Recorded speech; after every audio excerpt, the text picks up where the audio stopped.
Ini terusan Panama. Merupakan salah satu pencapaian teknik terhebat di dunia yang menghubungkan Samudra Pasifik dengan Atlantik.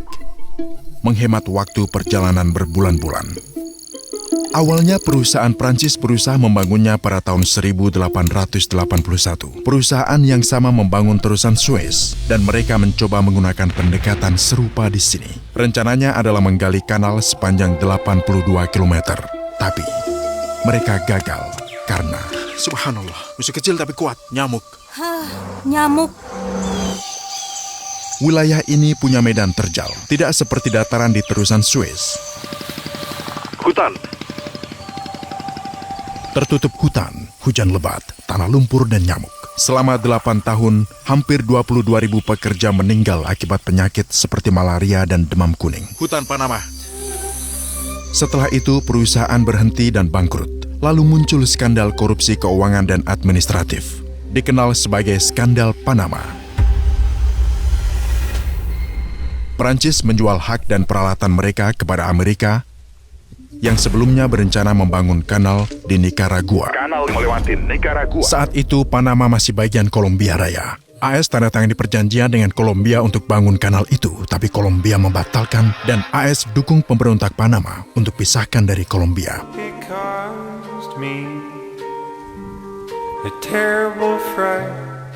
Panama meraih kemerdekaan dan menandatangani perjanjian pembangunan kanal dengan AS pada tahun 1904. Insinyur merevisi rencana awal. Alih-alih menggali sepanjang 81 km, mereka memilih menggali sebagian tanah dan membangun bendungan, danau buatan. Ini adalah Danau Gatun. Dan kunci untuk menaikkan dan menurunkan kapal. Kanal ini resmi dibuka pada tahun 1914 dan seluruh dunia merayakan peristiwa ini pada saat itu. Sebelumnya, kapal harus berlayar ke selatan mengelilingi Argentina. Perjalanan selama sekitar 2 bulan. Misalnya kapal dari Los Angeles ke New York butuh berbulan-bulan untuk ke tujuan, sementara AS ingin kirim kapal perang segera. Sekarang hanya butuh waktu 8 hingga 10 jam untuk menyeberang. Inovasi ini merupakan salah satu alasan AS menjadi negara adikuasa dunia. Hari ini, kita akan jelajahi cara terusan Panama beroperasi dan mengungkap keajaiban dari kehebatan teknik ini.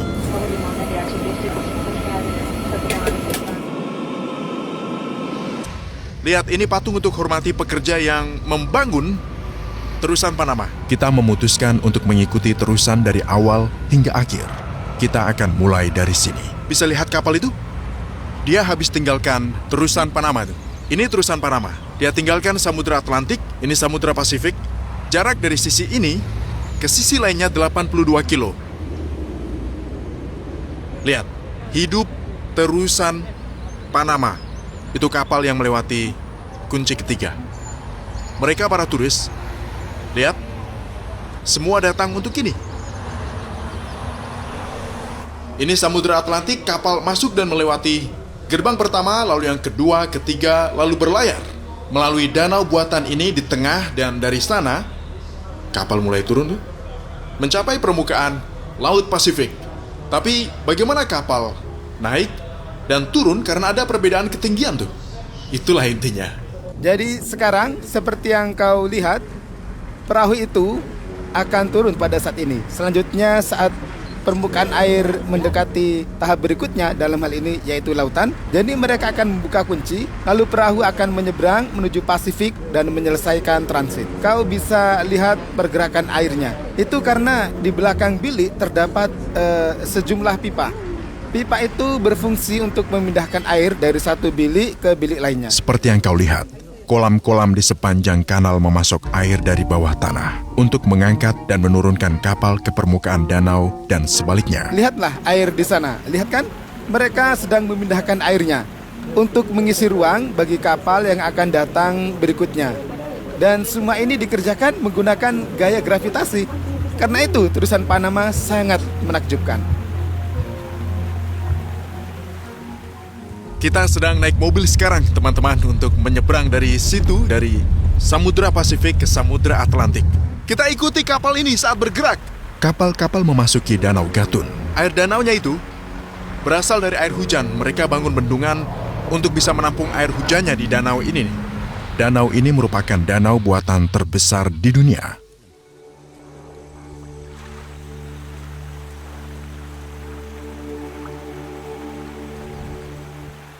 Kita sekarang ada di tengah terusan Panama. Seperti yang kau lihat, di sekitar sini ada banyak pohon. Hutan besar. Kita menyebutnya hutan hujan. Karena hutan ini membantu menghasilkan hujan. Dan kami kumpulkan air yang berasal dari hujan. Kami kumpulkan di sebuah danau. Agar ada cukup air untuk mengoperasikan kanal. Kami menyimpan air di musim hujan. Dan kemudian di musim panas, airnya dipindah dari danau untuk mengisi danau terbesar, yaitu Gatun. Jadi sekarang kita akan berlayar ke Danau Gatun. Danau terbesar ya? Yang terbesar. Yang di tengah terusan Panama. Ya, di tengah terusan Panama. Ayo, Ayo. keretanya ada sebelum terusan Panama ya? Ya, kereta di belakang kita ini kemungkinan proyek besar pertama yang dibangun di Panama. Dibangun pada tahun 1850. Tujuannya adalah supaya lebih cepat memindahkan orang dari Pasifik ke Atlantik. Sebagian besar penumpangnya menuju California untuk berburu emas.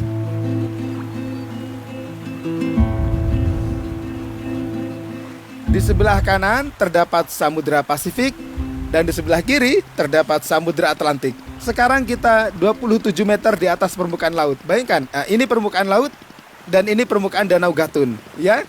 Nah, jika kau perhatikan ada perbedaan di sini. Itulah sebabnya di Panama kami memilih menggunakan sistem kunci. Karena sistem kunci berfungsi seperti lift air. Ya. Namun, terusan Panama banyak tantangan. Salah satu tantangan besar yang dihadapi oleh terusan Panama adalah masalah ketersediaan air dan perubahan iklim. Karenanya ada pembatasan jumlah kapal yang menyeberang dan berat kargo yang dibawa. Karena perubahan iklim dan kurangnya hujan. Airnya terus berkurang. Masalahnya, di sini kita isi ulang danau dengan air hujan. Dan jika tidak ada hujan, kita tidak memiliki air tawar untuk mengisi danau. Kapal ini sedang menyeberang dari Pasifik ke Atlantik. Wow.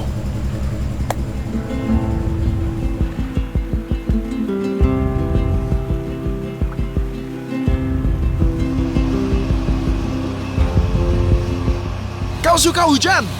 Ya, kami suka hujan. Kau tahu, di Panama hujan adalah uang. Jadi karena itu kami suka.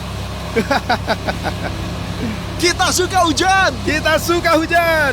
Ya, hujan adalah uang. Ini ujung danaunya. Matahari telah terbenam. Tapi kita harus lanjut sampai ke ujung kanal. Ini kapal yang kita ikuti. Kapal tunda kecil ini membantu kapal yang besar untuk melewati kanalnya dan juga kuncinya.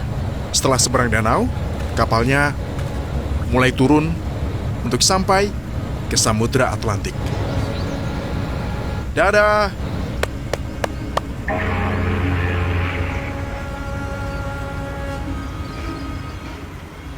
Kau bisa ke sini dan saksikan kapal-kapal yang lewat.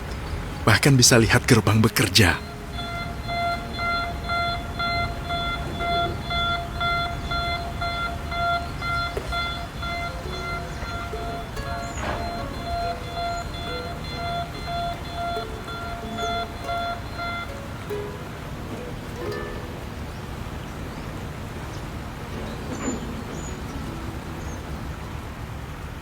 Agar satu kapal bisa lewat, digunakan lebih dari 50 juta galon air tawar dari danau untuk mengangkat dan menurunkannya. Bayangkan volume air yang dibutuhkan hanya untuk satu kali kapal.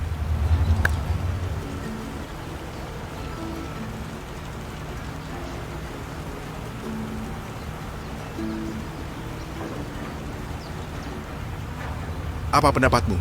Keajaiban teknik ini jenius kan? Tibalah perpisahan terakhir.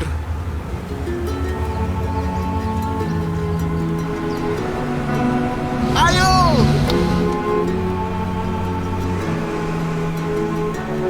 Ada paus di mana-mana. Lihat, lebih banyak paus. Paus besar migrasi dari Antartika. Mereka taruh alat di air agar bisa dengar suara paus.